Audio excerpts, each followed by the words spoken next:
অৱশেষত 2024 বৰ্ষৰ IPLত চেম্পিয়ন হ'ল KKR ওৰফে কলকাতা।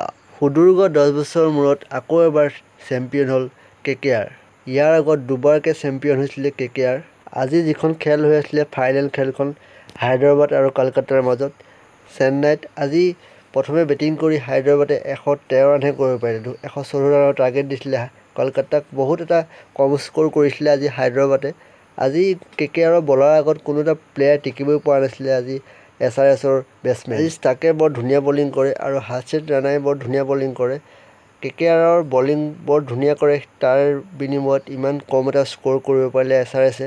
KKRৰ যদি বলিং লাইনটো যদি চোৱা হয়, ষ্টাৰ্কে 3টা পাইছে আজি, আৰোৰাই 1টা পাইছে, হৰ্ষিত ৰাণাই 2টা পালে, আজি নাৰায়ণে 1টা পালে, ৰাছেলে 3টা পালে। লাষ্টত বলিং কৰি নাৰায়ণে 3টা উইকেট পাই গ'ল আজি। বৰুণ চক্ৰৱৰ্তীয়ে 1টা পাইছে আজি কলকাতাৰ বলিঙৰ আগত হায়দৰাবাদৰ কোনো এটা প্লেয়াৰ ভাল পাৰফৰ্মেঞ্চ দেখাবই নোৱাৰিলে। হায়দৰাবাদৰ যদি বেটিং লাইন যদি চোৱা হয়, অভিষেক শৰ্মাই ভাল খেলিব নোৱাৰিলে। আজি 2 ৰানেহে খেলিব পাৰিলে।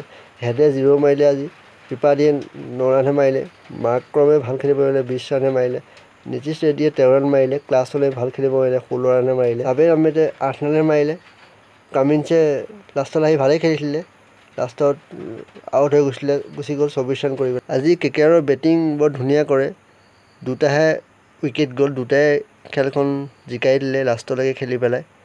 ইমান ডাঙৰ এটা স্ক'ৰ দিয়াও নাছিলে, হ'লেও আজি খেলখন 2টাই খেলি জিকাই দিলে আজি ফাইনেল খেলখন। KKRৰ যদি বেটিং লাইনটো যদি চোৱা হয়, গ্ৰুপ আছে আজি 32টা বলত 39 ৰান মাৰে, নাৰায়ণে খেলিব নোৱাৰিলে, আজি 2টা বলত 6 ৰানহে কৰে, ভেংকটেশ আয়াৰে 26টা বলত 52 ৰান মাৰে, সুৰেশ আয়াৰে 3টা বলত 6 ৰান মাৰি খেলখন জিকাই দিয়ে। অৱশেষত চেম্পিয়ন হৈ গ'ল 2024 বৰ্ষৰ IPLত KKR।